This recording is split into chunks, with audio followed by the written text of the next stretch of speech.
A dad shared a cryptic final message as his last words before he was executed on death row for the murder of a police officer.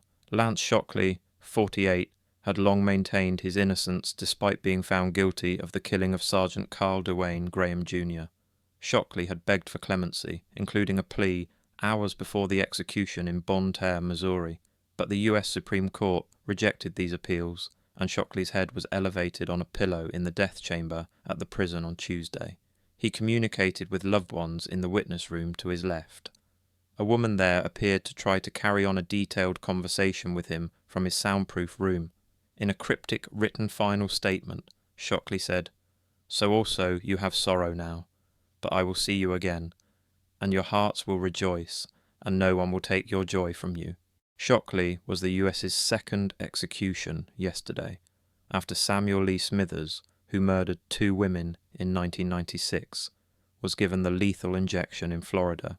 He became the state's 14th execution in 2025. There were protests against each execution, but Missouri Governor Michael Leo Kehoe said, "Violence against those who risk their lives every day to protect our communities will never be tolerated. Missouri stands firmly with our men and women in uniform."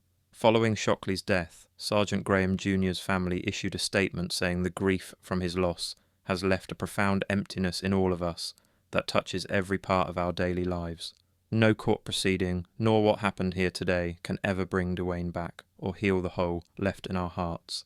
But after all these years, there is some measure of peace in knowing that this part of the process is over, the statement said.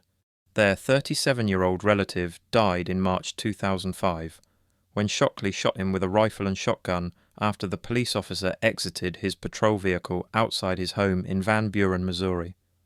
Prosecutors told the court in 2005 Shockley had waited near the home for the police officer to get out of the car, as Sergeant Graham Jr. was investigating him for involuntary manslaughter.